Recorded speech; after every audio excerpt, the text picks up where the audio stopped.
Okay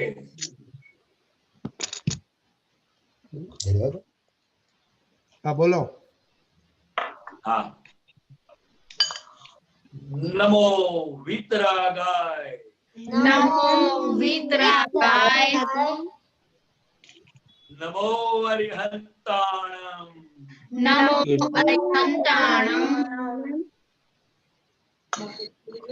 નમો સિદ્ધાણમ નમો સિદ્ધાનમ નમો આયરિયાણમ નમો આયરિયાણમ નમો વજ્રાયાણમ નમો વજ્રાયાણમ નમો લોય serve સાહુણમ નમો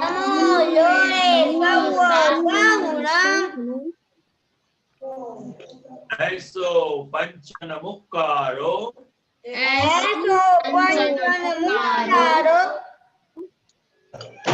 સવપાવપણાસનો સૌપાવપણાશનો મંગલાણં ચ સવ્વેસે મંગલાણં ચ સર્વેસે પરમં હવૈ મંગલમ પરમં હવૈ મંગલમ ઓમ નમો ભગવતે વાસુદેવાય ઓમ નમો ભગવતે વાસુદેવાય ઓમ નમઃ શિવાય ઓમ નમઃ શિવાય જય સચ્ચિદાનંદ જય સચ્ચિદાનંદ જય સચ્ચિદાનંદ કાંતિ દાદા જય સચ્ચિદાનંદ કાંતિ દાદા જય સચ્ચિદાનંદ કાંતિ દાદા, કેમ છો? બસ મજામાં. ઓકે, આપણે બાળકો સાથે 15-20 મિનિટની વાતો કરો, પછી આપણે એડલ્ટ્સને લઈએ. ચોક્કસ ચોક્કસ જો હોય તો હા. કોઈને ક્વેશ્ચન છે કાંતિ દાદા માટે? Otherwise will ask you question. Kanti Dada question નથી, એટલે તમારે ક્વેશ્ચન ની છૂટ છે એમને પૂછવાની.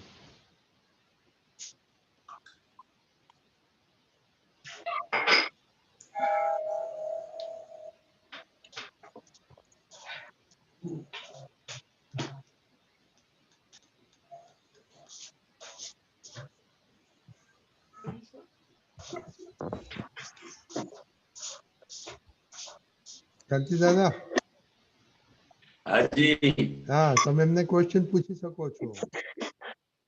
હા હા બરાબર છે.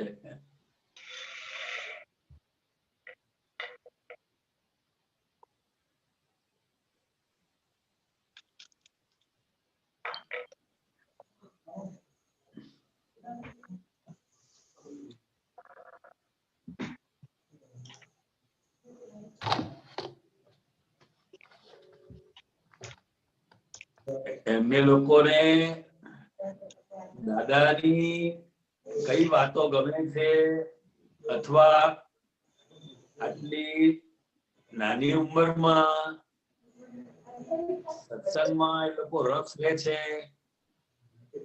તો એનું શું કારણ છે? એમ નયમ, નમ્યા કેમ તું આવે છે સત્સંગમાં? કેમ આવે છે તું? કાંતિ દાદા પૂછે છે તને.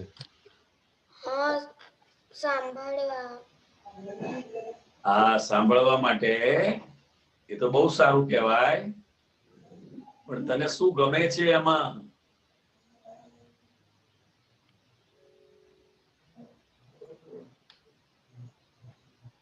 તને શું ગમે છે એમાં?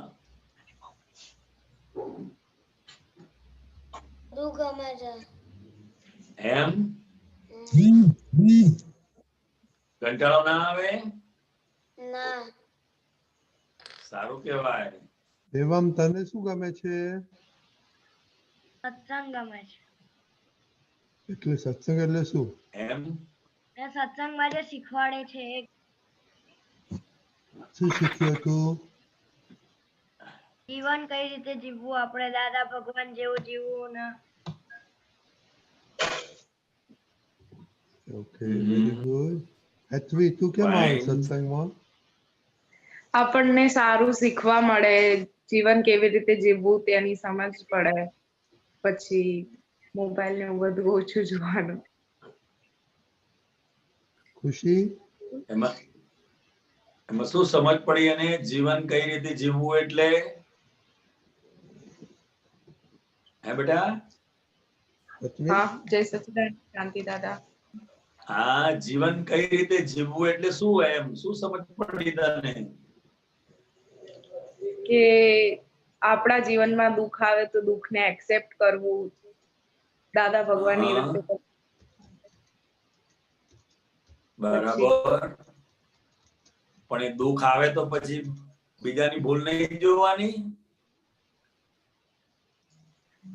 ના, બીજાની ભૂલ નહીં જોવાની, આપણે બધી વાતમાં આપણી ભૂલ જોવાની, આપણો એટલે એને હિસાબ એક્સેપ્ટ કર્યું કહેવાય. દુઃખને આપણે એક્સેપ્ટ કરવું એક્સેપ્ટ એટલે કરવું. શું? હા, એટલે શું? તો કે એના માટે બીજું કોઈ વ્યક્તિ જવાબદાર નથી. હા, આપણા દુઃખના અને સુખના કારણ આપણે પોતે જ છીએ. હા, પણ છતાંય આપણને હું બીજાને કારણે દુઃખી થઉં છું એવી ગેરસમજ ઊભી થઈ જાય ક્યારેક, હા, કે આ મને બહુ હેરાન કરે છે, આ મમ્મી મારી કોઈ વાત સમજતી જ નથી. એવું થાય? હા, હા. અથવા તને કઈ ગમતું હોય તો મમ્મી ના પાડે એમ, એવું પણ બને ને? હા, હા, તારે પણ દુઃખ થાય ને? હા, તારે બહાર રમવા માટે જવું હોય, તારે બહાર રમવા માટે જવું હોય અને મમ્મી કે અત્યારે વાંચો બેસી જા કે, હા, એવું બને ને? હા, પછી તારે ટીવી જોવું હોય, મમ્મી ના પાડે, આખો દાડો હું ટીવી જોજો કરે, ચલ બંધ કરી દે, તો એ દુઃખ થાય ને? હા, કોણ આપતું હશે? કોણ આપતું હશે? બધા. એક્સેપ્ટ કરવું એટલે શું? તો કે મમ્મીનો દોષ દેખાય નહીં, હા, મમ્મીનો પપ્પાનો દોષ દેખાય નહીં, અને તારા પર એટલો પ્રેમ હોય, લાગણી હોય, ત્યારે મમ્મી તને કે હા, વડે ને, વડે એમાં પણ પ્રેમ છે. હા, કે એને પોતાનું શું છે કે આ મારી દીકરી છે, આ મારો દીકરો છે, હા, મારે એને સંસ્કાર આપવા એ મારી ફરજ છે એમ. એટલે આ જીવન જીવવું, એમ જીવન જીવવું એટલે કઈ રીતે જીવવું? તો કે જે કઈ પણ બને છે એ હા, મારા જ કર્મનું ફળ છે, એના માટે બીજી કોઈ વ્યક્તિ જવાબદાર નથી. બીજી કોઈ વ્યક્તિ જવાબદાર નથી, આપણે ખુદ જ જવાબદાર છીએ. કર્મ. આપણે પોતે જ જવાબદાર છે. છતાં પણ આ સમજ છે, અત્યારે આપણે વાત કરીએ છીએ, છતાં પણ એ વખતે આપણને કોઈ બીજાના ટોકે, આપણી કોઈ ભૂલ બતાડે તો એની દોષ દેખાઈ જાય, અથવા એ ના ગમતા થઈ જાય. શું થઈ જાય? ના ગમતા થઈ જાય. ના ગમતા થઈ જાય, પછી એની બધી વાતો પણ ના ગમતી થઈ જાય. હા, હા, બહુ સરસ કહેવાય. જીવન જીવવું એટલે શું એમ? તો કે આજે આપણને જીવન મળ્યું છે, મનુષ્ય જન્મ મળ્યો છે, એ સાર્થક થઈ જાય, એ ફળીભૂત થઈ જાય, એ રીતે જીવન જીવીએ અને બીજા લોકોને પણ અદેખાઈ આવે કે આ ખરું જીવન જીવે છે એમ. ગમે તેવી પરિસ્થિતિ આવે, ગમે તેવા સંજોગો આવે, પણ એને પોતાની અંદર સમજાય કે જે કંઈ પણ મારી સાથે બની, હું પોતે જ જવાબદાર છું.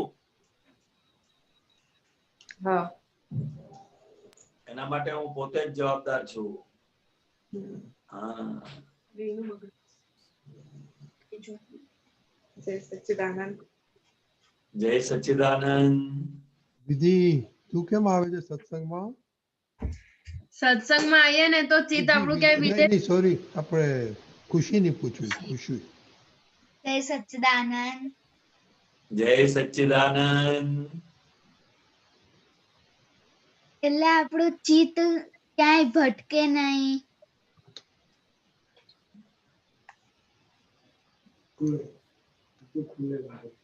ક્યાંય ભટકે નહીં એટલે બહાર ના જતું રહે.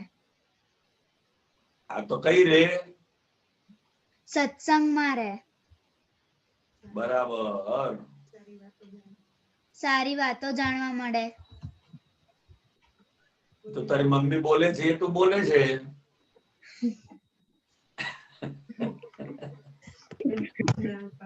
એની મમ્મીને પૂછવું. આમાં લાઈફ લાઈન યુઝ નહીં કરવાની આમાં. અને બાળકોને પણ એમની અંદર જે સ્ફુરે ને એ અંદર બોલવા દો એમને પણ, એમને પણ વિચારવા દો એમ. પેરેન્ટ્સે પણ બહુ ધ્યાન રાખવા જેવું છે. પેરેન્ટ્સે પણ આ બહુ ધ્યાન રાખવા જેવું છે. બાળકોને એમની રીતે વિચારવા દો, એમની રીતે જે જવાબ આપવાનું આવે એ આપવા દો, એમને જે કરે કરવા દો, અને પછી કંઈક લાગે તો એને સૂચન કરો એમ. પણ આપણે ટકોર કરીએ છીએ અને એવી ટકોર કરીએ છીએ કે બાળકને દુઃખ પહોંચે છે એમ. અને એટલે સુધી આપણે બાળકોની પાછળ એના પેરેન્ટ્સ પડી જતા હોય છે, જેને કારણે એને લાગે કે આ મમ્મી બહુ કચકચ કરે છે. એટલે એ ત્યાં સુધી ના જતું રહે, એને બહુ ધ્યાન રાખવાનું. અત્યારના બાળકો એ એટલા બધા ડેવલપ થયેલા છે કારણ કે આ એમના સમયમાં આ જે ટેકનોલોજીનો વિકાસ થયો છે અને એ લોકો જે એનો ઉપયોગ કરી રહ્યા છે બધી રીતે. એટલે મને પોતાને ઘણી વાર થાય કે બાળકો પાસેથી પણ આપણે શીખવાની વૃત્તિ, દ્રષ્ટિ રાખવા જેવી છે અત્યારે. અને દરેકની પાસેથી કઈ ને કઈ આપણને બોધ જ મળે છે. જો આપણું ઓપન માઇન્ડ હોય તો ચોક્કસ આપણે બાળકો પાસેથી પણ સારામાં સારી વસ્તુ શીખી શકીએ છીએ.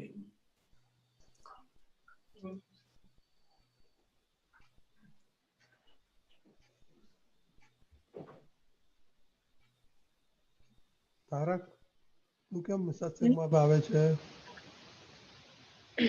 હું સત્સંગમાં આવું છું કે મારા એટલે સંસ્કાર આપણે સાચા રસ્તે જઈએ અને આપણે બીજે ધ્યાન ભટકે નહીં. બરાબર. અને આપણા પોતાની ભૂલ જોતા થઈએ સત્સંગમાં. આ સાચો રસ્તો છે અને આ ખોટો રસ્તો છે કેવી રીતે ખબર પડે? આપણે પુત્રો શીખવાડે ને. બરાબર છે. શું શીખવાડે? એટલે સાચા રસ્તે જવાનું, ખોટા રસ્તે. પણ તું શું સમજ્યો? સાચો રસ્તો એટલે તને શું સમજ પડી? ખોટો રસ્તો એટલે તને શું સમજ પડી? કોઈનો રસ્તો નહીં જવાનો, આપણો જ રસ્તો જવાનો. બરાબર છે. બરાબર છે.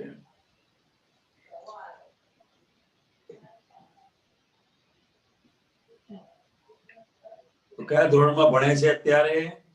છઠ્ઠામાં. છઠ્ઠામાં. સરસ સરસ. તો કોરોનામાં તને ઘરે બેઠા બેઠા ભણવાનું ગમ્યું કે કંટાળો આવ્યો કે સ્કૂલ યાદ આવે છે? આ સ્કૂલ યાદ આવે, મિત્રો ભણવાનું હોય ને, નથી. હે? ભણવાનું નથી ગમતું, સ્કૂલ યાદ આવે છે. પણ હા, બરાબર છે. એના માટે કોણ જવાબદાર હશે? શું? આપણે ઘરે બેસી રહેવું પડે છે, પછી ઓનલાઈન ભણવું પડે છે, એના માટે કોણ જવાબદાર હશે? કોને લીધે આ બધું થાય છે? ટીચરોને લીધે. ટીચરોને લીધે થાય છે? ના, ખબર નહીં. કોરોનાની લીધે. એને કુદરતની ઉઘરાણી કે છે. શું કે છે આ? કુદરતની ઉઘરાણી. કુદરતની ઉઘરાણી છે આ.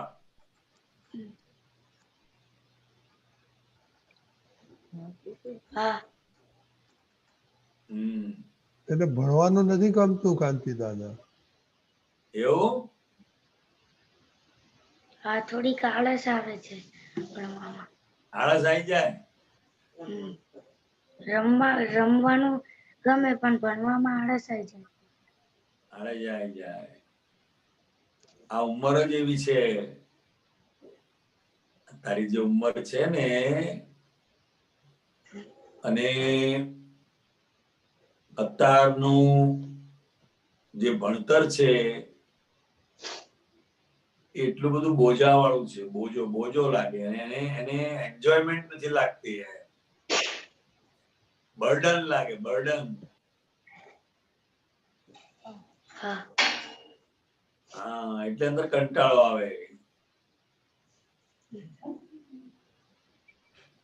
કારણ કે ખરેખર ભણતરની જોડે ગણતર જોઈએ. શું જોઈએ? ભણતરની જોડે ગણતર.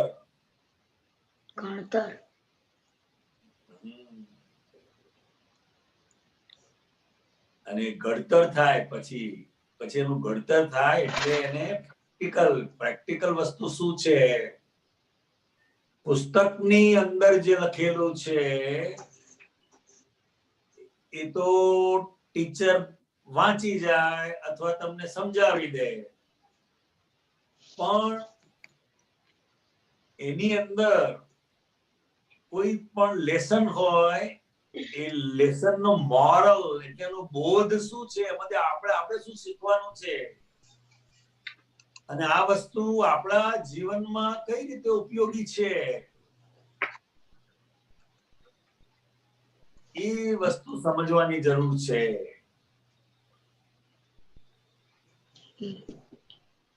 પણ અત્યારનું જે શિક્ષણ છે એ શિક્ષણ પરીક્ષા લક્ષી થઈ ગયું. શું થઈ ગયું? પરીક્ષા લક્ષી. Exam oriented. પરીક્ષા લક્ષી થઈ ગયું. અને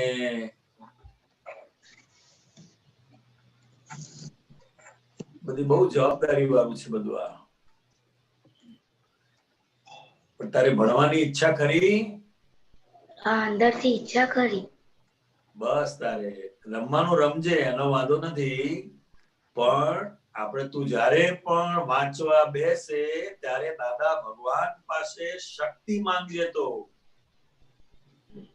કે હે દાદા ભગવાન, હું સારામાં સારી રીતે મારો અભ્યાસ પૂર્ણ કરી શકું, સારા માર્કે પાસ થવું, એવી મને શક્તિ આપો, શક્તિ આપો, શક્તિ આપો. અને એ શક્તિ માંગવાથી આપણી અંદર એ શક્તિ પ્રગટ થાય છે.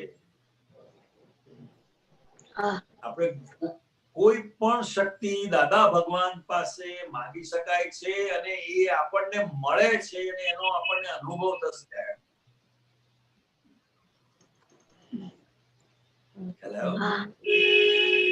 અને તું ભણે, સારામાં સારું ભણે, સારી જગ્યાએ નોકરી કરે અથવા ધંધો કરે, તું સારામાં સારા રૂપિયા કમાય, તો એ તને સુખ આપશે કે તું નહીં ભણું તો સુખ મળશે? હું ભણું તો સુખ મળશે. હા, ને એમાં તારા મમ્મી પપ્પાને પણ ખૂબ આનંદ થાય, ગર્વ લે. શું લે? ગર્વ બને. દીકરે પણ એક ગર્વ થાય કે આ મારો દીકરો બહુ સરસ ભણે છે.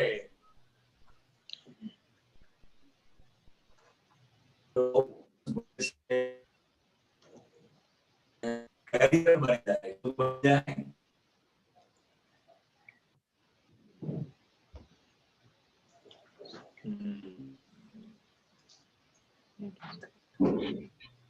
ગમશે તને શું વાત થઈ? આ અત્યારે તારી સાથે જે વાત થઈ,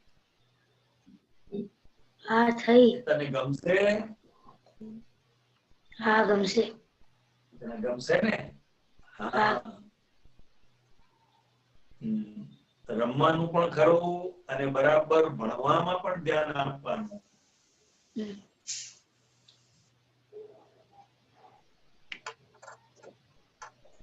જય સચ્ચિદાનંદ. જય સચ્ચિદાનંદ. ઓકે, બરાબર. ચાલો કાંતિ દાદા, બહુ સરસ. હવે આપણે એડવાન્સના ક્વેશ્ચન. જય સચિદાનંદ. જય સચ્ચિદાનંદ. જય સચ્ચિદાનંદ કાંતિ દાદા. જય સચ્ચિદાનંદ. કૃષ્ણ. જય સચ્ચિદાનંદ કાંતિ આનંદજી. જય સચ્ચિદાનંદ. જય સચ્ચિદાનંદ કાંતિ આનંદજી. દાદાની ક્લિપ છે એમાં સાંભળ્યું હતું કે દાદાનો જયારે જોડાનો પ્રસાદ મળે, દાદાનો બૂટનો પ્રસાદ મળે, તો તે વખતે આપણી અંદર જે મોટામાં મોટી ગાંઠ હોય, આપણે જે વિચારીએ અને જોડાનો પ્રસાદ મળે તો એ તૂટી જાય. તો હવે દાદા પ્રત્યક્ષ રૂપે તો હાજર નથી, તો અમને જોડાનો પ્રસાદ કેવી રીતે મળી શકે? કે જેથી આ અંદરની જે મોટામાં મોટી ગાંઠો હોય તૂટે. ખરેખર દાદા ભગવાન જે પ્રસાદી આપતા ને, એ અહંકારનો અંદર જે રસ થોડો ઘણો પણ રહ્યો હોય તો એ નીકળી જાય. બરાબર. એ વસ્તુ કોઈ નીકળી જાય અને એ બૂટનો માર થઈને, વેલણનો માર થઈને, કોઈ વેલણથી મારે અને આમ ધીરે ધીરે નહીં, આમ એવું જોરથી મારે, ચમચમી જાય 4-5 દાડા સુધી, તો અંદર આમ આપણને થાય કે કોઈ આપણને મારેલું છે. પણ આ સંપૂર્ણ અહિંસક પુરુષ કરુણાથી એમ આ આપણા રોગ કાઢવાના જુદા જુદા પ્રયોગો થઈ જતા હતા એમ. અને એ માર ખાવા માટે પણ બધા પડાપડી કરતા એમ. બરાબર. પછી કોઈ રહી ના જાય ને એટલે પછી આલ્ફાબેટ પ્રમાણે શરૂ કર્યું. ચલો એ માં કયા આપ તો પુત્રનું નામ આવે છે, પછી બી માં કોણ આવે છે, એમ. એટલે કોઈ રહી ના જાય ને કોઈને વધારે પ્રસાદ તોય પણ આપણને એમ થાય કે જે પહેલા જેના નંબર આવ્યા એને બરાબર મળી એમ. દાદા ઘણી વાર કે મારો તો હાથ દુખે છે કે, અને બધા એટલા બધા હશે ને. પછી આ પ્રસાદીનો પ્રયોગ એમણે એક જૈન મોટા ઉપાશ્રયની અંદર કર્યો હોય એમ. એ મોટા આચાર્ય ભગવત બેઠા હોય, એમના સાધુ મહાસતીજી બેઠા હોય, અને ત્યાં દાદાએ આ પ્રયોગ કર્યો કે લાવો પ્રસાદ આપીએ એમ કરીને બૂટથી એક ઉપાશ્રયની અંદર માર્યા ને, તો એ આચાર્ય ભગવંત તો અવાક બની ગયા. અમારે તો કે શિષ્યોને હાચવીને રાખવા પડે છે કે અને તમે આ લોકોને આટલા બધાની વચ્ચે બૂટથી મારો છો અને પાછા આ લોકો એટલા બધા હસે છે પ્રસાદ શું મળ્યો એમ. એટલે કહેવાનો આશય જે મને સમજાયું છે કે જગતનો માર પણ આ જગતનો માર પણ હસતા હસતા સહન કરજો એમ. હસતા હસતા એનો સ્વીકાર કરજો. એટલું જ એમાંથી આપણે લેવાનું છે એમ. બાકી જ્ઞાની પુરુષને પણ આ વસ્તુ ના શોભે, પણ એમની એક વસ્તુ દરેકને એક આશ્ચર્ય ઉપજાવે એવી એમની કહીએ ને દિવ્ય વ્યવહાર, એમ આદર્શ વ્યવહાર એવો એમનો હતો. એટલે એમણે કહ્યું કે આ જગતનો માર ખાઈને ભગવાન થવાય છે. કોઈને મારીને ભગવાન થવાતું નથી. એટલે પોતે કહેતા કે મને પણ આ જગતના લોકોએ મારીને મને પાંસરો કરી દીધો કે પાંસરો કરી દીધો એમ. એટલે પ્રસાદી તો બહુ યાદ આવે અમને તો. અમને જોડાની પ્રસાદીનો લાભ કેવી રીતે મળી શકે? ના એટલે એ લાભ તો જ્યારે આપણા અહમને ઠેસ પહોંચે એવો જ્યારે સંયોગ આવે ને, બરાબર, ત્યારે ખરેખર એ પ્રસાદી જ હોય છે શુદ્ધાત્મામાં જવા માટે. કારણ કે જોજો કોઈ પણ વ્યક્તિનો જ્યારે એનો અહમ દુભાય છે ત્યારે એના માટે એટલું બધું દુઃખનું કારણ બની જાય છે. બરાબર. અને એ અહમ દુભાવાને કારણે પછી એનો એ અંતર્મુખ થવાનું દ્વાર ખુલે છે. અંતર્મુખ થવાનો દ્વાર એનો ખુલે છે અને એ પછી અંતર્મુખ થાય છે.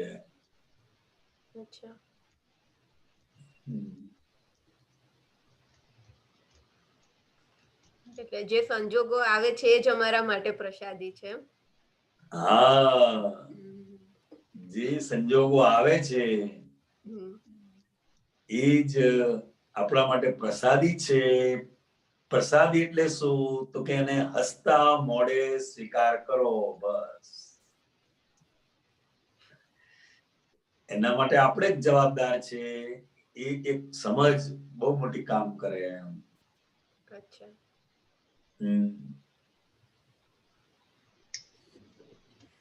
ત્યારે દાદાનો બૂટ આવ્યો એ યાદ આવે તો બહુ થઈ ગયું. હા, બસ એ જ કહેવા માંગે છે.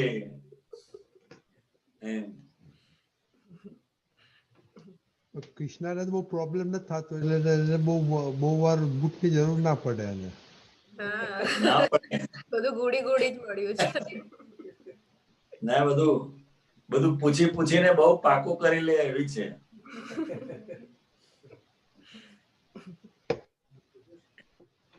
બરાબર કૃષ્ણ? બરાબર.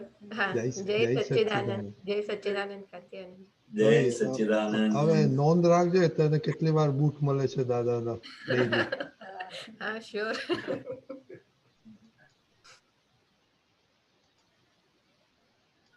ગીતાબેન? જય સચ્ચિદાનંદ કાંતિયાનંદજી સાહેબજી. જય સચ્ચિદાનંદ. જય સચ્ચિદાનંદ. દીપકાનંદજી, આ બુક નંબર 39. બોલો આગળ. હા, પાનું નંબર 40 બુક અને 18/1/75 દાદા દરબાર વડોદરા. બોલો. હા, હાજી સાહેબ. જય સચ્ચિદાનંદ દીપક આનંદજી. જય સચ્ચિદાનંદ કાંતિ આનંદજી સાહેબ. જય સચ્ચિદાનંદ. જય સચ્ચિદાનંદ. દાદા ભગવાન કહે છે કે મોક્ષ માર્ગ ક્યાં હોય કે જ્યાં ઇન્ટેલિજન્સિયા ના હોય ત્યાં મોક્ષ માર્ગ હોય. બુદ્ધિ વાળા તો અક્કલના કોથળા છે ને બુદ્ધિથી તો એને સોનાનો હતો તે લોખંડનો કરી દીધો માર્ગ.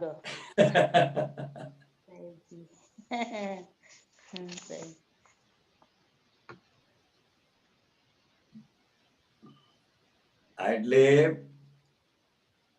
બુદ્ધિ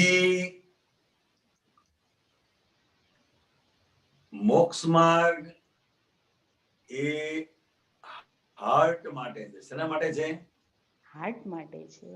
હાર્ટ એટલે હૃદય, હૃદયથી એમ. હૃદયથી. હા હા. કોઈને બતાડવા માટે કે કોઈને દેખાડવા માટે આપણે કશું કરતા નથી એમ. આપણે જે કંઈ પણ કરી રહ્યા છે એ આપણે આપણા પોતાના કલ્યાણ માટે કરી રહ્યા છે. માટે મોક્ષ માર્ગ માટે બુદ્ધિની નહીં પણ હાર્ટની જરૂર છે. શેની જરૂર છે? હાર્ટની જરૂર છે. કારણ કે બુદ્ધિ એ હંમેશા વિકલ્પોને વધારે છે. શું કરે છે?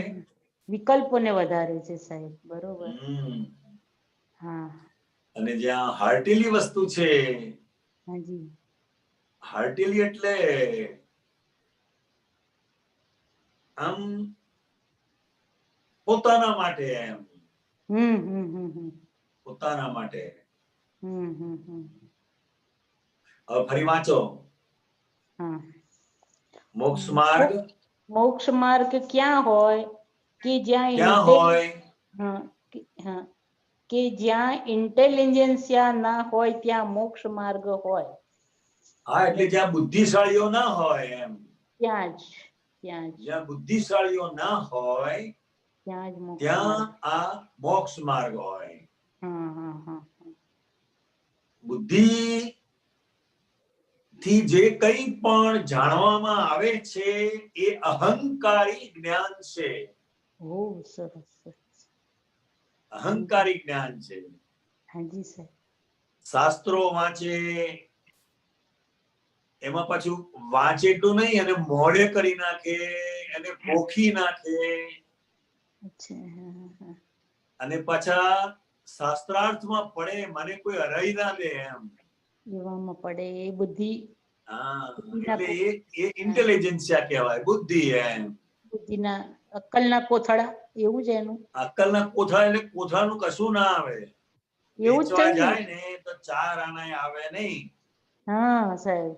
હા, એ બુદ્ધિજન્ય જ્ઞાન એ પ્રવચન આપવા માટે, લેક્ચર આપવા માટે કામ લાગે.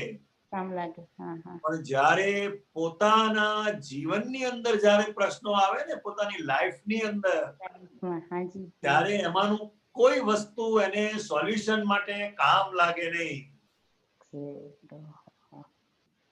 કારણ કે ઇન્ટેલિજન્સિયા જે છે એની અંદર અહંકાર વધતો જ જાય. પુષ્કળ. હા, હું કંઈક જાણું છું ને હું કંઈક છું અને મારા જેવું બીજું કોઈ છે જ નહીં.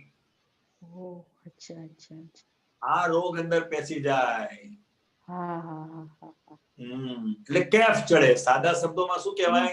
એનો કેફ ચડે. એને શાસ્ત્રોના અભ્યાસનો અથવા એને જે કંઈ પણ જાણ્યું છે બુદ્ધિના આધારે એ એના અંદર એને અહંકાર એને વધ્યા જ કરે, અને પોતાને પણ ખબર ના પડે. સાચી વાત છે. કે આ ઈગો એમ બુદ્ધિજન્ય જ્ઞાન, અને એનાથી કેફ પડે, અને એ કેફને કારણે મોક્ષ માર્ગ અટક્યો છે.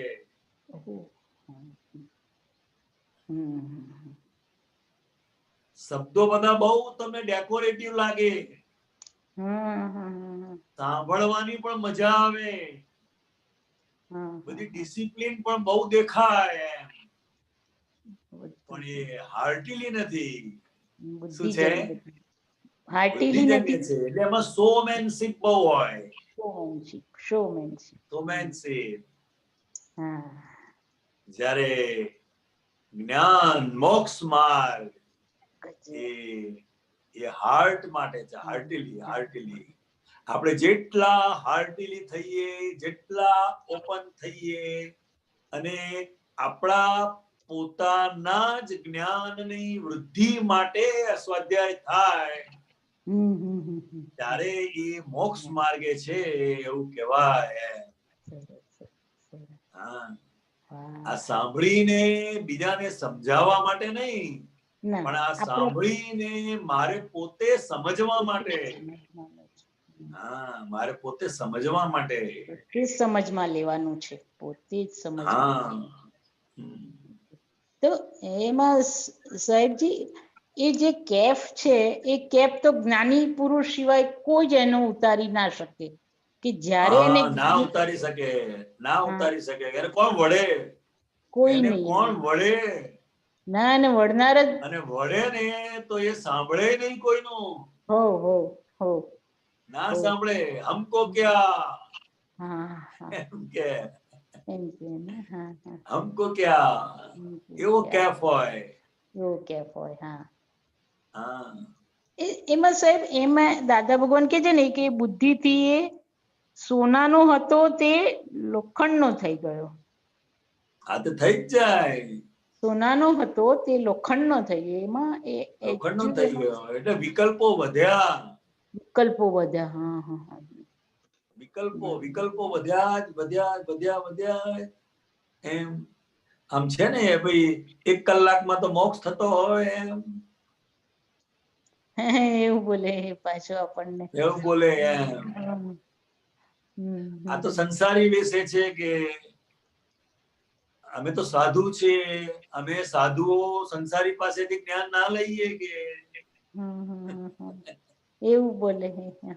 એવું બોલે એમ. અમારા ધર્મમાં શું નથી તો અમે પાછા ત્યાં જઈએ એમ. એટલે એટલું બધે હદે કેફ ચડ્યો હોય એને. એટલો બધો કેફ હોય કે એને પોતાને ખબર ના પડે કે આ કેફ છે. કારણ કે એને પોતાને તો શું છે કે હું જાણું છું એમ. હું જાણું છું એનો કેફ બધો કેફ હોય ને આખો દાડો ઠોકર ખાતો હોય પાછો કે હું જાણું છું એમ. એક્ઝેક્ટ સમજણ પડી. સરસ સાહેબ, સરસ. જય સચ્ચિદાનંદ સાહેબ. જય સચ્ચિદાનંદ. શ્રેયા.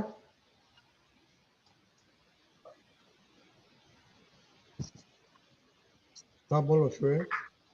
જય સચ્ચિદાનંદ. જય સચ્ચિદાનંદ.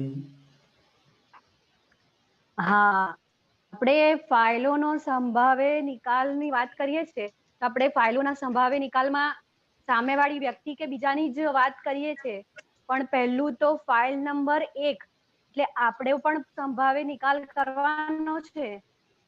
તો એ ફાઇલ નંબર 1 ના સંભાવે નિકાલમાં શું આવે? ફાઇલ નંબર 1 ના સંભાવે નિકાલની અંદર ધીમે ધીમે દરેક બાબતમાં નોર્માલિટી આવતી જાય. દરેક બાબતમાં નોર્માલિટી આવતી જાય. જેમ આપણને થાક લાગ્યો હોય પણ આપણને કોઈ વસ્તુમાં એવો ઇન્ટરેસ્ટ પડ્યો હોય ને તો એ થાકને આપણે ગણકારીએ જ નહીં. તો ત્યાં એ ફાઇલ નંબર 1 નો સંભાવે નિકાલ નથી કરતા આપણે. ભૂખ લાગી હોય તો થોડું ખાવું, થોડો બ્રેકફાસ્ટ કરવો. થાક લાગ્યો હોય તો આરામ કરવો. તબિયત આપણે થોડી સારી ના લાગતી હોય તો ડોક્ટરને બતાવવું. એમ બહુ ધ્યાન રાખવું જોઈએ. ફાઇલ નંબર 1 નું એટલું બધું ધ્યાન રાખવું જોઈએ કે જેના કારણે શુદ્ધાત્માનો અનુભવ આપણને પરફેક્ટ થાય. પણ આપણે ઘણીવાર ફાઇલ નંબર 1 નું ધ્યાન નથી રાખતા. એવું બને? થાય. ઘણીવાર મોબાઈલ જોવામાં એટલો બધો ઇન્ટરેસ્ટ પડતો હોય, એક બાજુ ઊંઘ આવતી હોય, આમ ઘણીવાર તો આંખો બંધ થઈ જતી હોય, અને ઘણીવાર જોતા જોતા મોબાઈલ હાથમાંથી પડી જાય તો પણ એ ઊંઘે નહીં.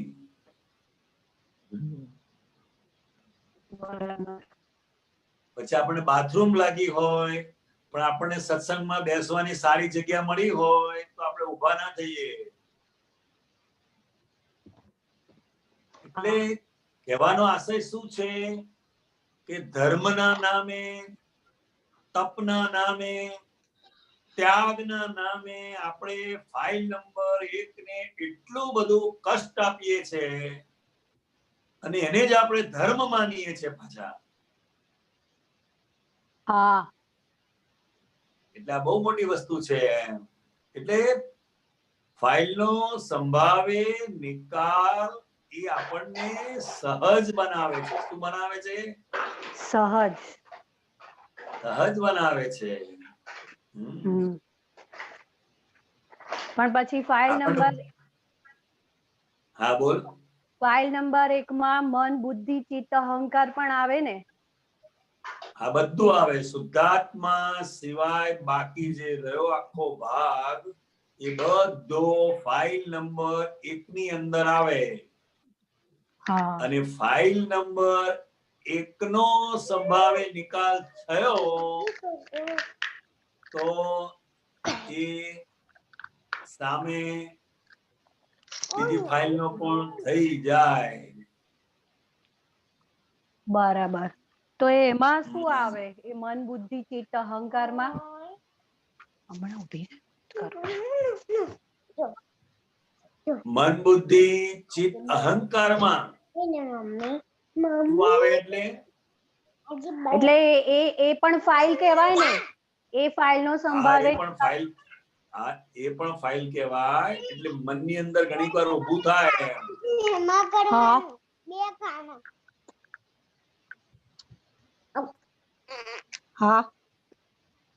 જોયું અત્યારે આ તને બાળક અને આ તારી ફાઇલ નંબર 1. આ એકદમ પ્રેક્ટિકલ છે. આપણને બરાબર છે. એનો પણ સંભાવે નિકાલ કરવાનો. મન છે, મનને કોઈ વાર કોઈ વસ્તુ ગમતી હોય કે ચાલો આ ખાઈએ એમ, તો ઘણી વાર બાળકોને ખાવું હોય, હસબન્ડ ને ખાવું હોય, આપણને ના ગમતું હોય તો આપણે એને એવોઇડ કરીએ. એટલે ફાઇલનો સંભાવે નિકાલ એટલે બીજાના સુખને માટે આપણે જીવન જીવવું હોય. આપણે પોતાના સુખ માટે તો જીવીએ જ છે, બધા જીવે જ છે, પણ બીજાનો ક્યારેય આપણે વિચાર કરતા નથી એમ. અને એ ફાઇલ નંબર 1 નો સંભાવે નિકાલ એ જો સમજાય તો આ જ્ઞાનમાં ખૂબ પ્રગતિ થાય અને આખું એ પૂર્ણાહુતિ તરફ એનો પુરુષાર્થ શરૂ થઈ જાય એમ. બરાબર.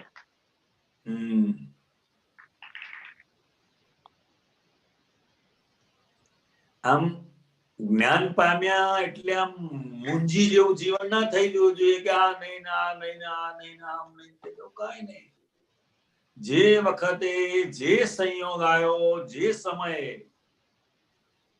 એ બસ આ ફાઇલ નંબર 1 નો સંભાવે નિકાલ જ છે એવું અંદર રહ્યા કરે તો આપણી અંદર સ્થિરતા વધે.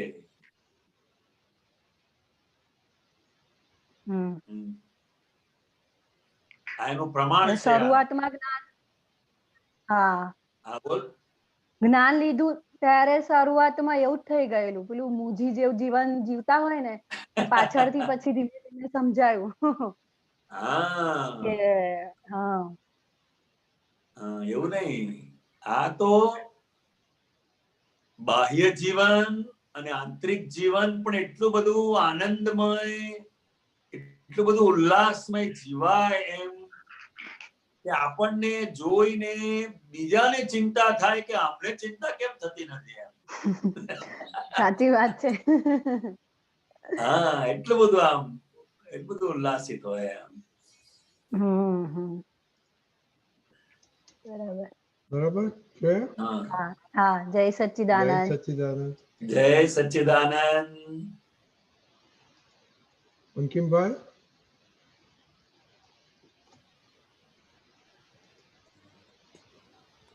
સંભળાય છે? હા. દીપક આનંદજી, પ્રગટ અનુભવ જ્ઞાન સૂત્ર શ્રેણી 19,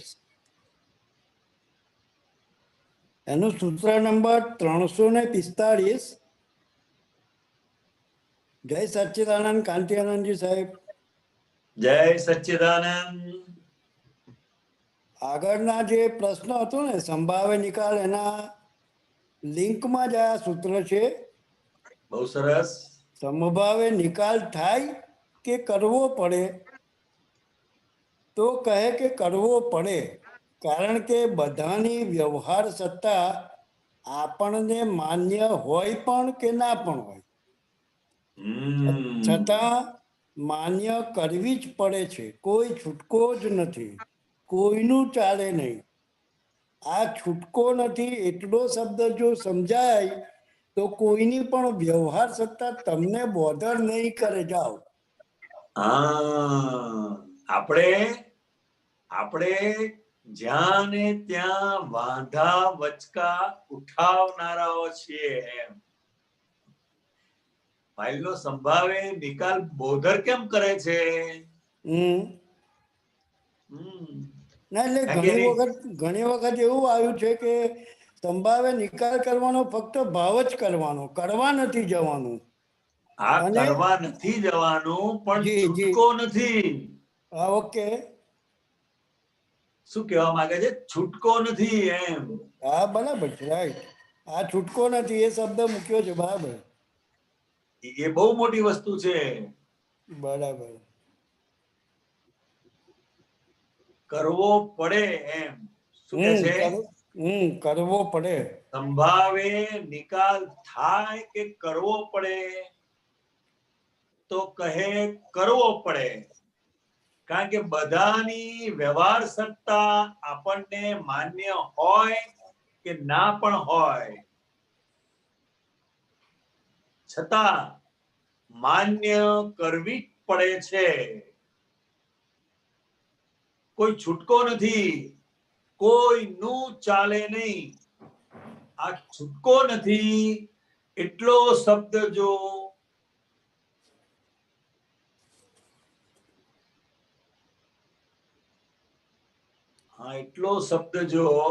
સમજી જાય તો, સમજી જાય તો કોઈની વ્યવહાર સત્તા તમને બોધર નહીં કરે. જાઓ. એટલે આપણે કોઈની પણ એની જે વ્યવહાર સત્તા છે એમ, એ વ્યવહાર સત્તા આપણને બોધર નહીં કરે એમ. છૂટકો નથી એમ. દાખલા તરીકે આપણે કોઈ ઓફિસમાં કોઈ કામ કરાવવા માટે ગયા એમ, બરાબર, અને એ કહે કે ભાઈ એમ 500 રૂપિયા આપી દો તો તમારું આજે અડધા કલાકમાં કામ થઈ જશે એમ. બરાબર. નહીં તો પછી તમે અઠવાડિયા પછી તપાસ કરજો કે. બરાબર. હવે આ જેને આ કામ કરવાનું છે એ વ્યવહાર સત્તા એની પાસે છે. બરાબર છે, રાઈટ. હવે એ વખતે આ વસ્તુ આપણે માન્ય નથી કરતા એમ. બરાબર છે. એટલે એની વ્યવહાર સત્તા આપણને બોધર કરે. રાઈટ. હા, એટલે એને લીધે બધું અંદર ઊંધું ચતું ઊભું થાય એમ ને. હા, ઊભું થાય જ, અંદર ઊભું થાય. પણ હવે આપણે છૂટકો નથી, આપણે આ કામ કરાવડાવવાનું જ છે. તો હવે ત્યાં 500 રૂપિયાને યાદ ના કરો એમ. ઓકે. નહીં તો પછી શું થશે?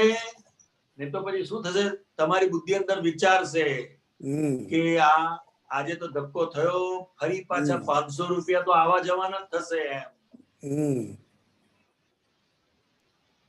ખરું. અને એ કામ થયું કે ના એમ, એટલે છૂટકો નથી એમ. બરાબર. એટલે નિકાલ કરી દેવો. હવે આ શું છે તો કે આ કળિયુગનો વ્યવહાર છે એમ. બરાબર. આ શું છે? આ કળિયુગનો વ્યવહાર. હા, કળિયુગનો વ્યવહાર છે. બરાબર બરાબર. જેમ બાળકનું એડમિશન સ્કૂલમાં લેવું હોય તો 50,000 ડોનેશન આપવું પડશે. બરાબર. અને એ પાછા કે અમે તમને પહોંચ પણ કશું કોઈ લખાણ અમે તમને આપવાના નથી. બરાબર છે. હવે અહીં શું કરવાનું? થઈ જાય નહીં, કરવો પડે. કરવો પડે. રાઈટ. કરવો પડે, કારણ કે છોકરાને ભણાવો છે આપણે. એક્ઝેક્ટલી. બરાબર. આ જ સ્કૂલમાં ભણાવો છે પાછો. હા, બરાબર. બરાબર. કારણ કે આ જગતની જે વાસ્તવિકતા છે એ જગતની વાસ્તવિકતા જોઈ જાણી અનુભવીને પછી આપણને આ બધી વાતો કરેલી છે. બરાબર.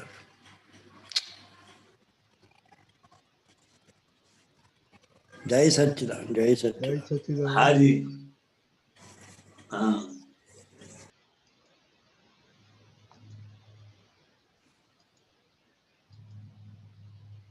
હવે કાંતિઆનંદજી, દીપકાનંદજી, આપણી પાસે થોડો ટાઈમ છે અને ક્વેશ્ચન નથી, તો હવે હું તમને ક્વેશ્ચન કરું કે દીપકાનંદજી તમને ક્વેશ્ચન કરે? પછી આપણે હું કહું, હમણાં તમે ઘણા વખતથી ખંભાતમાં છો, તો તમારો એક્સપિરિયન્સ કે શું ચાલી રહ્યું છે તમારા કાંતિ આનંદજીમાં, શું ચાલી રહ્યું છે થોડું કહો, પછી એક બીજો ક્વેશ્ચન આવેલો છે. ઘણા વખતથી તમે સ્ટેડી છો ખંભાતમાં. હાજી. અંદર સતત મહાત્માઓના ભીડામાં રહેવાય, સત્સંગમાં રહેવાય, એવી એક બહુ મોટી ખોટ હું પોતે અંદર અનુભવી રહ્યો છું. અને બીજું, ફાઇલ નંબર 1 સાથે સત્સંગ કરવાનો આ મને એકદમ સુંદર મોકો મળ્યો છે કે હજુ એવી કઈ બાબતો વીકનેસ સ્વરૂપે અથવા તો લોકોને ન ગમે એવી કઈ વસ્તુ મારી અંદર રહેલી છે જે ના હોવી ઘટે, અને એને પુરુષાર્થે કરીને કઈ રીતે ઉડાવી શકાય એ પણ એક બહુ સુંદર અનુભવ થઈ રહ્યો છે. અહીંયા કોઈ વસ્તુનું વાંચન કે એવો કોઈ મને સ્કોપ અહીંયા મળતો નથી, પણ પ્રત્યેક સંયોગો એ આપણને જ્ઞાન આપવા માટે આવે છે એવો એક બહુ સરસ અનુભવ મને થઈ રહ્યો છે. હા, બહુ એક ક્વેશ્ચન લાયા પછી એક બે શેર કરવું હોય તમને શું અનુભવ થાય છે એ પછી આપણે એક્સપિરિયન્સ પછી લે. કંચનભાઈ નો લઈ લઈએ. કંચનભાઈ, બહુ સરસ. કાંતિઆનંદજી, જય સચ્ચિદાનંદ. કાંતિઆનંદજી, જય સચ્ચિદાનંદ. એક જનરલ સવાલ છે મારો કે તમારો દાદા ભગવાન સાથે નો આટલો સત્સંગ થયો એ દરમિયાન ક્યારેય પણ દાદા ભગવાને એવું મેન્શન કર્યું છે કોઈ જગ્યાએ કે દેહ પડી જાય પછી મનુષ્યના જે બધા સ્પેર પાર્ટ કે કિડની હોય કે વોટેવર કે જે કામ કરતા હોય એને ડોનેટ કરવા જોઈએ કે નહીં કરવા જોઈએ?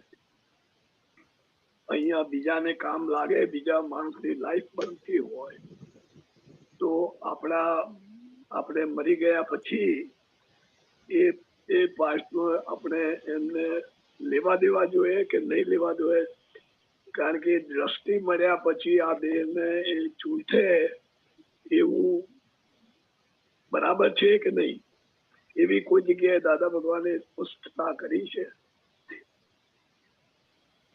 આ જે વાત છે એ દરેકની એની પોતાની વ્યક્તિગત વાત છે, પોતાની વ્યક્તિગત વાત છે. અને મને યાદ નથી કે આ સંબંધી વાત થઈ હોય, એવું મને યાદ નથી. એટલે ડોનેટ કરવું ના કરવું એ દરેક પોતાના વ્યક્તિગત પોતાના મંતવ્ય ઉપર આધાર રાખે છે.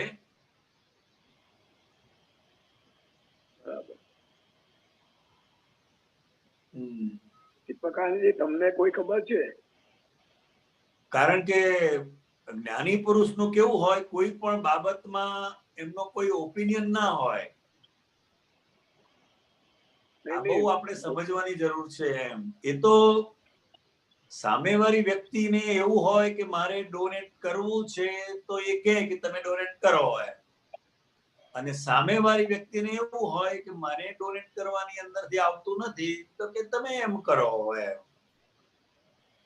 જ્ઞાની પુરુષ એવા વિતરાગ અને એવા પાકા હોય છે કે એ કોઈ પણ બાબતનો ઓપિનિયન એમના તરફથી અથવા તમે આ કરો કે ના કરો એવું પણ એમની વાણીમાં ક્યારેય આવે નહીં. એમ એ પ્રશ્ન પૂછનારનો જે આશય હોય, ઇન્ટેન્શન, એની જે ભાવના હોય, એ ભાવના પરિપૂર્ણ થાય એ માટે એ માર્ગદર્શન આપે. એમ પણ તમે આમ ના કરતા ને આમ ના કરાય ને એમાં કઈ પડે નહીં. એમ બરાબર. દીપકાનંદજીને કઈ ખ્યાલ હોય તો એ કહી શકે છે, જેથી આપણને બધાને પણ લાભ મળે. જય સચ્ચિદાનંદ. આમાં જે સમજાયું છે, દાદાની ડિરેક્ટ વાત નથી આવી બ્લેક એન્ડ વ્હાઈટમાં, પણ આપણા શરીર જે છે એને જે અંતિમ સંસ્કાર આપણે જે કરીએ છીએ એનું કારણ જ આ છે કે આ જે શરીર જે છે તે કર્મ વાળું શરીર છે અને એ માલિકી ભાવ વાળું શરીર છે. એટલે આને બાળીને જ ડિસ્પોઝ કરવું એ આપણા જે શું કહેવાય મોક્ષ માર્ગી લોકો જે છે તે લોકોએ આને મૂકેલું. આ શરીર જેના આપણે માલિક નથી, કુદરતી છે, તેને આપણે હસ્તક્ષેપ કરીને પછી ડોનેટ કરીએ તો એક પ્રકારની આપણી કનેક્ટિવિટી એક્સટેન્ડ થાય છે. એટલે ભાવે કરીને તો હોય છે, પણ જ્યારે આ શરીર આવી રીતે કરીને જ્યાં જાય તો ત્યાં કનેક્ટિવિટી એક પ્રકારની થઈ જાય છે. એનો તમને એક દાખલો આપું કે થોડા વર્ષો પહેલા અહીંયા કેલનપુરીમાં કોઈ બહારના માણસ હતા, એટલે આઉટ ઓફ ઇન્ડિયાના હતા, પણ એ સાધુના કપડાં પહેરીને આવેલા અને અમને એમ પૂછતા હતા કે દાદાની ભસ્મ, દાદાની એ ભસ્મનું કોઈ હડકું, કારણ કે એમાં હોય છે ને અસ્થિમાં હડકું હોય છે, અસ્થિમાં રહેલા હડકા હોય છે, એમના નખ, એમના વાળ તમે હોય તો મને આપો. એટલે આમાં તો કેવું છે કે આ જે શરીર છે એ આપણને શરીર દેખાય છે, પણ એના પર ઘણા બધા પોઝિટિવ નેગેટિવ ચિત્ર વિચિત્ર બધા પ્રયોગો થઈ શકે છે. એટલે ઇવન દાદાના જે માટેની મારા ખ્યાલથી જે વાત થયેલી કે આપણે આવી રીતે કરીને દાદાનો દેહ રાખીએ, જે પેલું મ્યુઝિયમમાં રાખે છે ને એવી રીતે, તો ચાલે કે નહીં? તો દાદાએ ના પાડી હતી. મારા ખ્યાલથી આ વાત અમેરિકામાં થયેલી. આવું ના કરાય એમ કે, એટલે દાદાએ એટલે સુધી કીધેલું કે પાછું ત્યાં જો અમારો દેહ પડે તો એ પછી બીજી વાત છે કે ઇન્ડિયા લઈ આવજો ને એ બધી વાત હતી, પણ એ વાત જુદી હતી. પણ આ રીતે છે. સમજાઈ ગયું કંચનભાઈ? બરાબર છે. હા, એટલે આમાં માલિકી ભાવ આપણો છે નહીં, આ કુદરતની સંપત્તિ છે. એને કુદરતને જ સોંપી દેવું, એટલે કે કુદરતી રીતે જે ડિસ્પોઝ કરે છે ને એના જેવું એકવું એ નહીં. બરાબર છે, બરાબર સમજાઈ ગયું. પછી બુદ્ધિએ કરીને ઘણા બધા વિકલ્પો થઈ શકે છે, એને બહુ પ્રોત્સાહન આપવા જેવું નથી. જય સચ્ચિદાનંદ. જય સચ્ચિદાનંદ. હવે કાંતિયાનજી, આપણો એક્સપિરિયન્સ નો ટાઈમ થઈ ગયો. દીપિકાનજી, આપણો એક્સપિરિયન્સ પછી કાંતિયાનજી એક્સપિરિયન્સ પછી તમે એક બે કહેજો તમારે જે ઝલક આવી હોય. ચોક્કસ. ઓકે દીપિકાનજી. જય સચ્ચિદાનંદ. આપણા એક્સપિરિયન્સ નો ટાઈમ છે ને એ કેના જેવો છે ખબર છે? It is like our prime time. It is like our prime time કે દાદા લાઈવ થાય છે એકદમ. લાગે ને કે એક એક આખા દરેકના અનુભવમાં કોઈને કોઈ એક વાત તો આપણને એટલી જબરજસ્ત સ્પર્શી જાય એવી નીકળે છે, જે આપણને દાદાના વિજ્ઞાનનું, દાદાએ જે આપ્યું છે આપણને સત્સાધન, સમજણ, વ્યવહાર વિજ્ઞાન, પછી આખું આધ્યાત્મ વિજ્ઞાન જે બ્લેક એન્ડ વ્હાઇટમાં ફોડ પાડેલા છે 6 તત્વો, એ કઈ પણ રીતે આપણા જીવનને લાગતું લાઈફ એન્ડ લિવિંગમાં બહુ જ હેલ્પફુલ થાય એવું બહાર આવે છે. બધા જો આજે તો પરેશાનંદજીના બેન છે આજે ભાઈ, એટલે ચાલો સાંભળીએ. નિશાબેન, જણાવો તમારો અનુભવ. જય સચ્ચિદાનંદ. જય સચ્ચિદાનંદ. જય સચ્ચિદાનંદ. દીપકભાઈ જય સચ્ચિદાનંદ. કાંતિભાઈ જય સચ્ચિદાનંદ. જય સચ્ચિદાનંદ. જય સચ્ચિદાનંદ. મારો અનુભવ દાદા ભગવાન સાથે છે. એ તો આ ભવે તો કોઈ દિવસ ના ભૂલાય. નેવર. જ્યાં સુધી આ લાઈફ છે, આ ભવ, ત્યાં સુધી. હું જયારે સ્કૂલમાં હતી 9th અને 10th માં, ત્યારે દાદા ચીમનભાઈ ના ઘરે આવતા હતા. એ વખતે મળસ કે સવારે 4:30 વાગે ભાઈ ઉઠાડે અમને લોકોને કે ચલો સવારની પરમાં પેડર રોડ દાદા ભગવાનની વિધિ કરવા, આરતી કરવા અમને લઈ જતા રોજ. એ વખતે અમને એમ થતું આ ભાઈ શું કરે છે, નથી ઉઠવું, કંટાળો આવે, પણ તોય પણ જવું પડતું હતું. પણ ભાઈએ જે વસ્તુ અમારી પાછળ કરી, અમારી પાછળ જે લઈ જતા અમને ટ્રેનમાં, સવારના 4:30-5 વાગ્યાની અમે ટ્રેન, લોકલ ટ્રેન પકડતા ને ચીમનભાઈના ઘરે પેડર રોડ અમે પહોંચતા. અંદર દાદા ભગવાન ઉઠેલા હોય, વિધિ કરીએ, આરતી કરીએ, દાદા ભગવાનની સામે બેસેલા જોઈએ. એ હજી સુધી આજની ઘડીએ પણ યાદ આવે. સામે છે, સામે બધું. એ તો જતું જ નથી, નેવર. એટલે આ ભવે તો જાય જ નહીં.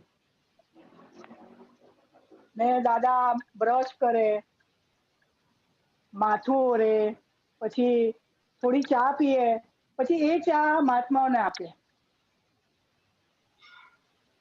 જબરજસ્ત. એ તો પણ એ વસ્તુ ભાઈએ અમારી પાછળ જે મહેનત કરી, એ આજે અમને હમણાં ખબર પડે છે કે ભાઈએ અમારી પાછળ શું કર્યું. જબરજસ્ત હતું. એ તો ભૂલાતું જ નથી. ને દાદા ભગવાનની આરતી કરીએ ને ત્યારે ઓલી આપણે સ્તુતિમાં જ્ઞાનાંજન ને સ્તુતિમાં છેલ્લો શબ્દ આવે છે મોક્ષ સંબંધી શાશ્વત શરણમ ને પછી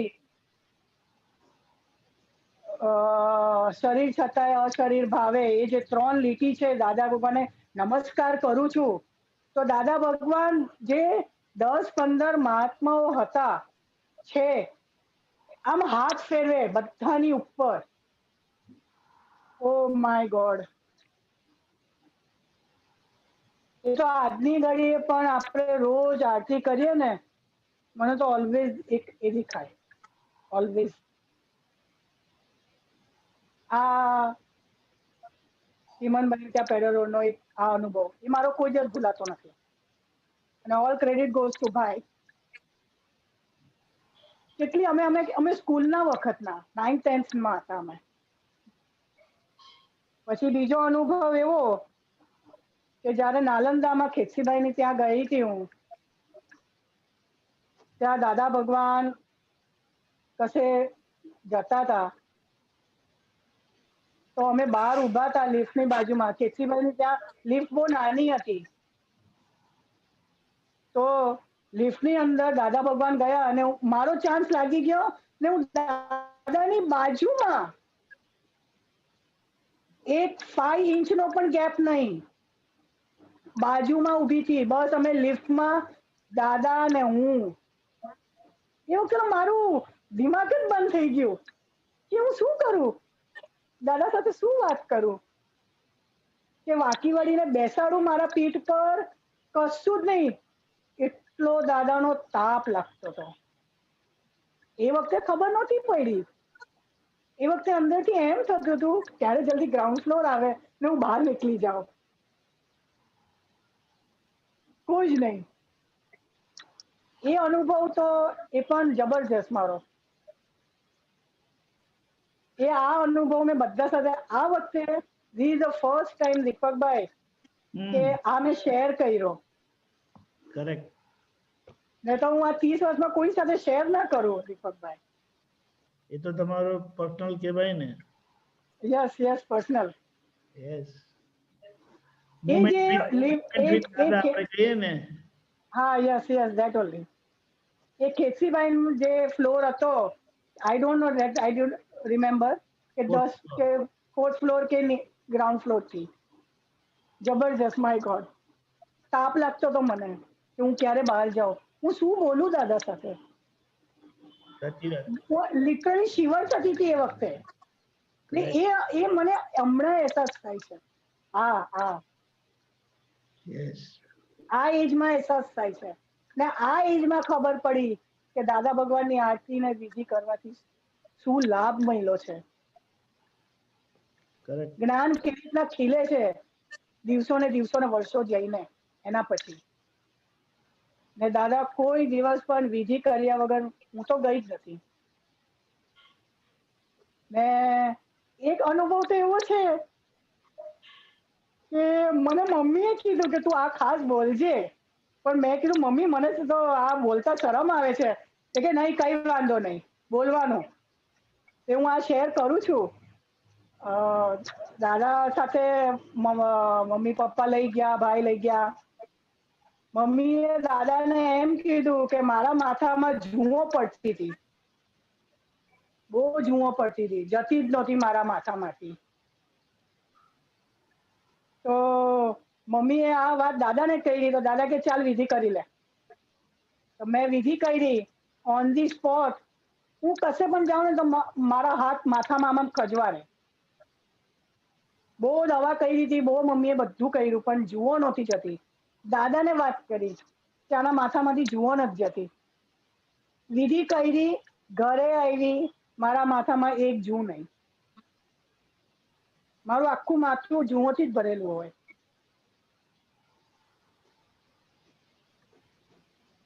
આ વાત મને કહેતા શરમ આવતી હતી. આઈ એમ ટેલિંગ, હું આ એક્સેપ્ટ કરું છું પણ ઇટ્સ ઓકે. એ વાત સાચી છે. એ દાદાના લીધે મને શરમ લાગતી હતી પણ મને મમ્મીએ કીધું નહીં. મમ્મીએ દાદા સાથે વાત કરી હું તો અમે તો ના પણ આજે આ ઉંમરમાં મારે આ વસ્તુ કેવી એટલે મને થોડું I was feeling very awkward. પણ મેં કરી જાત મેં સોચે ઘરે આવી તો મારા માથામાં દીપકભાઈ એક જૂ નહોતી. મારું માથું એટલું સાફ એઝ ઇફ દાદાએ જાદુ કર્યું.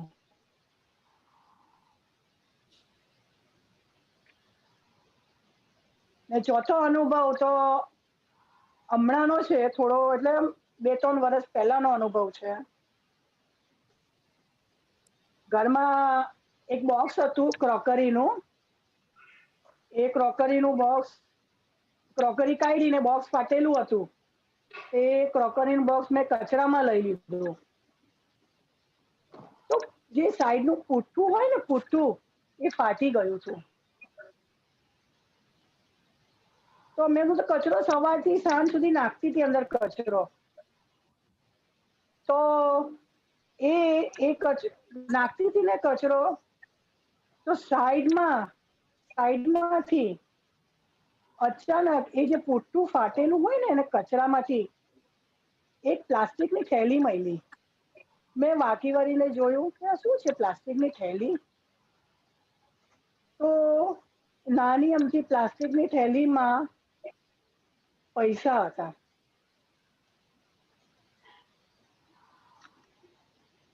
કેટલા પૈસા દીપકભાઈ ખબર છે? 50,000 રૂપિયા હતા. બહુ સરસ.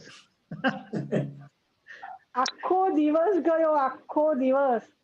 ને સાંજે અચાનક એ પુઠ્ઠું ફાટેલું હતું ને એમાંથી અચાનક મારું દ્રષ્ટિ પડી. મેં કહ્યું આ શું છે? મેં જોરથી બૂમ પાડી ઘરમાં. મેં યોગેશને બોલાવ્યા. મેં કહ્યું અહીંયા હું હજુ છું. નાની અમથી લાલ કલરની થેલી હતી. મેં કહ્યું આ વ્યવસ્થિત, જબરજસ્ત વ્યવસ્થિત. પૈસા જવાના હતા ને પાછા આવી ગયા ને દાદાએ આપ્યા. પણ આજની ઘડીએ પણ દીપકભાઈ હું દાદાને કશે પણ બહાર જાઉં, નીચે રાઉન્ડ મારવા જાઓ, બજાર જાઓ, દાદા ભગવાનને કહીને જ જાઉં છું. બહુ સરસ. એવું લાગે છે કે દાદા મારી સાથે તો વાત કરે જ છે.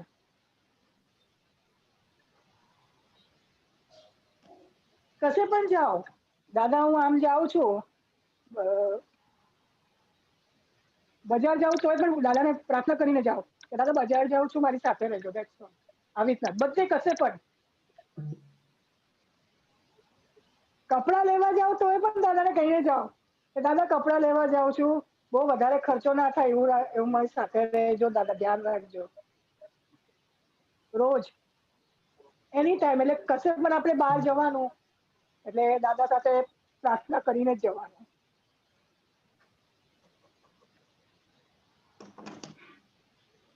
હવે એવું થઈ ગયું છે કે દાદા વગર આ ભાવ તો છે જ નહીં. જબરજસ્ત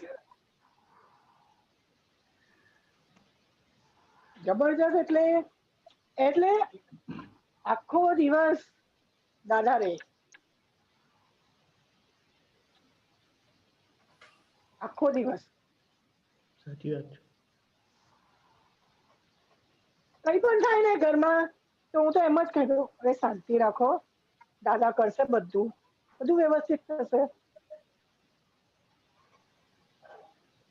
બધું થઈ જશે, બધું વ્યવસ્થિત થશે. દાદા છે ને, હવે શું કામ ખોટી મગજમારી કરવાની? આમ જ થાય છે હવે તો. You sound like your mommy today. Right. એવા તો બહુ અનુભવ છે કે દાદા ભગવાન સાથે આમ સામે બે દાદા જ્ઞાન આપતા હતા એ પણ જોયું છે. જબરજસ્ત દાદા જ્ઞાન આપતા હતા એ મનુભાઈ ની ત્યાં. ને ઓલવેઝ દાદા પાસે જઈએ એટલે દાદા વિધિ કરાવે ને કરાવે જ. ઓલવેઝ વિધિ વગર તો હું એક દિવસ એવું મને નથી લાગ્યું કે હું પાછી આવી હોઉં.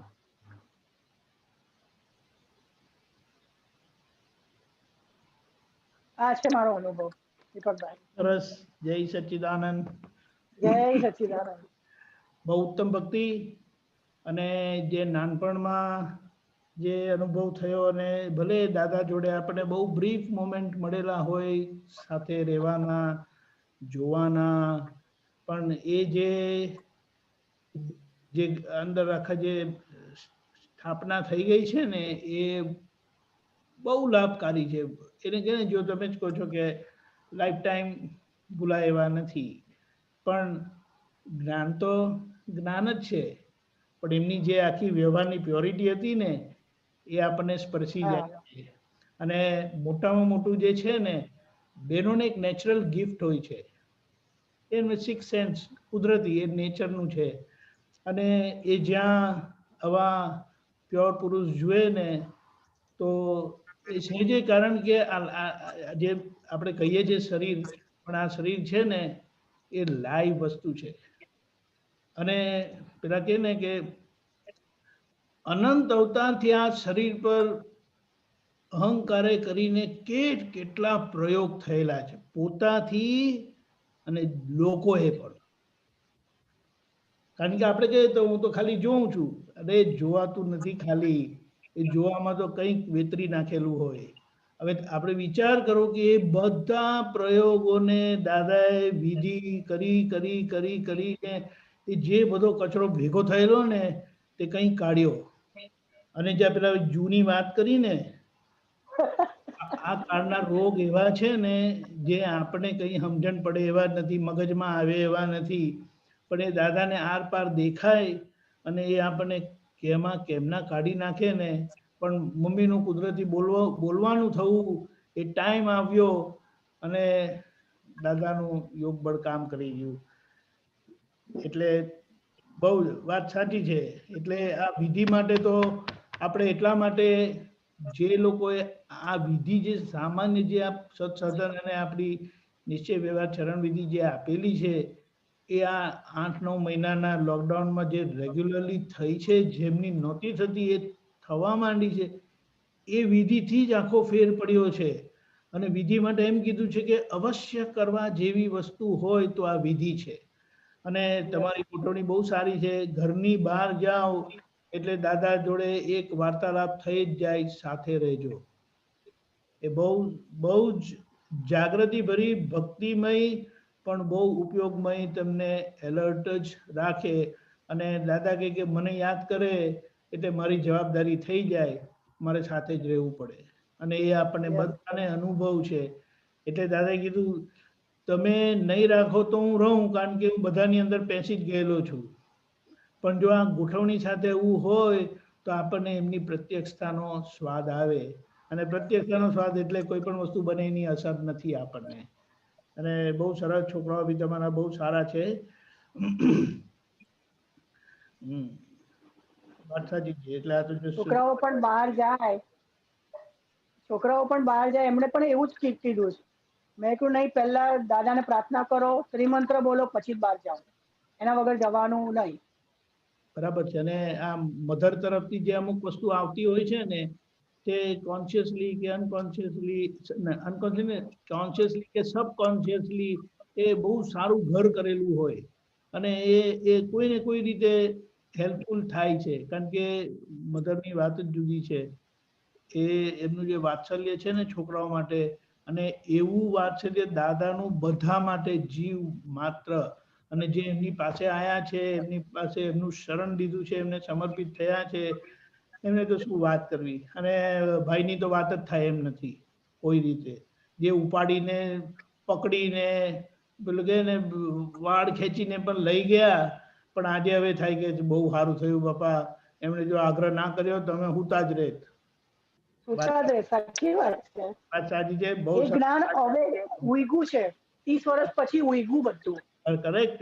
અરે આ તો શું આપણે જોવાનું છે, શું ખબર છે, ત્યાં મહાવિદ્ય ક્ષેત્રમાં કે છે હુ ફ્રોમ દાદા ગો. હકીકતમાં દાદાએ કીધું કે મારી ચિઠ્ઠી જ કામ કરવાની છે.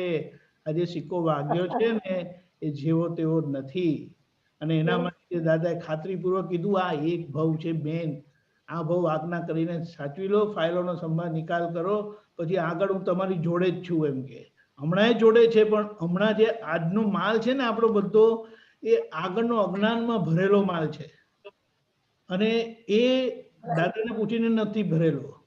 એટલે ત્યાં ચેતવાનું છે ને એમાં આપણને જો આવી રીતે દાદાની ભક્તિ થઈ ગઈ અને આટલો ગજબનો વિશ્વાસ રહ્યો અને આપણે સાથે રાખીએ તો કામ થઈ જાય. ખૂબ સરસ નીતાબેન, ખૂબ ખૂબ આભાર.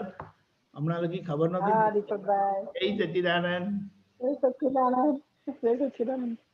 જય સચ્ચિદાનંદ નિશાબેન, બહુ સરસ એક્સપિરિયન્સ તમારો. દાદા દાદા દાદા all the time, very good. હવે થોડી વાર રાહ જો, આપણે કાંતિયાનંદનો ખંભાતના આઇસોલેશનમાં થોડો એક્સપિરિયન્સ સાંભળીએ પછી ત્રિમંત્ર બોલાવીએ. બોલો કાંતિયાનંદજી. અત્યારે ઓલમોસ્ટ બધું કામ મારે કરવું પડે છે અને કુકિંગ પણ. શું વાત છે? હા હા. અને એક એવું લાગે છે કે ખરેખર બહેનો જે હાઉસવાઈફ તરીકે ઘરની અંદર છે એ એટલી મોટી જવાબદારી એ પોતે નિભાવી રહ્યા છે, એ પુરુષો એને ધ્યાન પર લેતા નથી હોતા. ખરેખર હું જ્યારે પોતે મારા માટે કરી રહ્યો છું ત્યારે મને લાગે છે કે કેટલું બધું કામ બહેનોને ઘરની અંદર હોય છે એમ, અને પુરુષોને એમ થાય છે કે આ આખો દાડો તો કરે છે શું એમ. ભલે જોબ કરતા હોય કે બિઝનેસ પર જતા હોય, પણ એક સૌથી મોટામાં મોટી જોબ અને રિસ્પોન્સિબિલિટી જો કોઈ હોય તો એ હાઉસવાઈફ તરીકે જે બહેનો ઘરની અંદર છે એમને ખરેખર અંતઃકરણથી મને નમસ્કાર કરવાનું મન થાય છે. અને સાથે સાથે મહાત્માઓનો અને આપતપુત્રોનો વિરહ પણ ખૂબ લાગી રહ્યો છે કે ક્યારે મહાત્માઓના ટોળાની અંદર આવીએ, ક્યારે આપતપુત્રોની સાથે વિહાર કરીએ, આવી પણ એક લાગણી અનુભવી રહ્યા છે. બહુ સરસ કાંતિયાનંદજી. હવે ત્રિમંત્ર બોલાવો. નિશાબેન ત્યાં બધા જે ઘરમાં હોય બધા ત્યાં ફોલો કરજો. હા હા, તો આવો.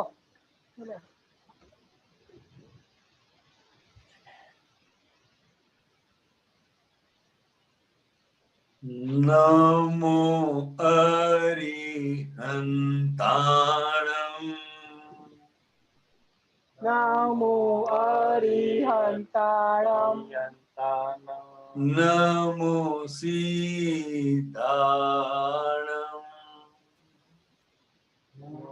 નમો સીતાણમ, નમો આયરિયાણમ, નમો આયરિયાણમ, નમો ઉવઝાયાણમ,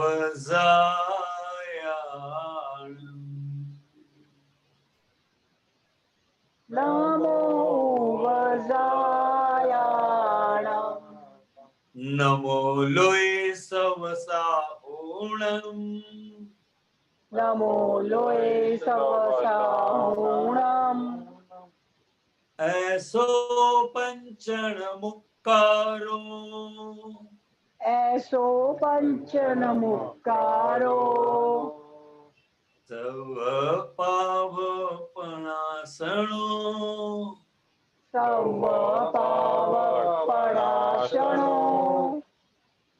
મંગલાણં ચ સવેસિં, મંગલાણં ચ સવેસિં, પરમં હવૈ મંગલમ, પરમં હવૈ મંગલમ.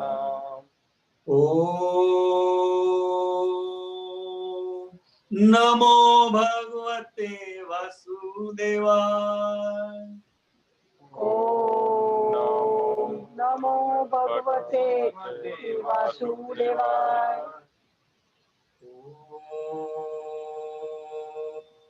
ओम नमः शिवाय। ओम नमः शिवाय। जय सच्चिदानंद। जय सच्चिदानंद।